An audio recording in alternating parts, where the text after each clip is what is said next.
The hearing rule of procedural fairness says that before a decision adverse to a party is made, the party must have the opportunity to know and to respond to the case against them. This must be a real opportunity to know and respond to the case against them. What this requires is really a question of the circumstances.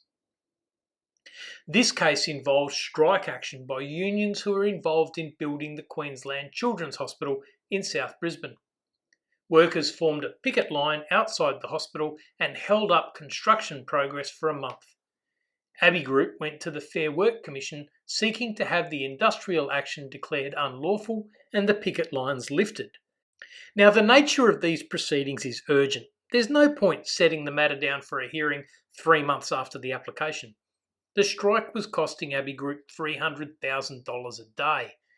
The application was made on the morning of September 3rd, about 11:30am. The documents were served on 3 unions at 12:27pm, and the hearing was to occur at 3pm. Now, to be fair, 2 of the unions had seen much of the material in earlier proceedings, but the 3rd union, the Communications Union, had seen none of it. When the parties arrived at the tribunal, Abigroup served the unions with still more materials, hundreds of pages of materials. When the tribunal opened, the unions immediately asked for an adjournment to consider all of this material.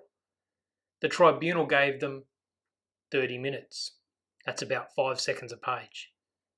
Later, the tribunal gave them a further adjournment of 46 minutes to watch some videos which turned out to be irrelevant.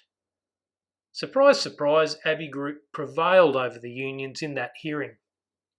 The unions appealed, and in the federal court, the majority judges said what will constitute a reasonable opportunity for a party to present his or her case in a given situation depends upon the whole of the circumstances.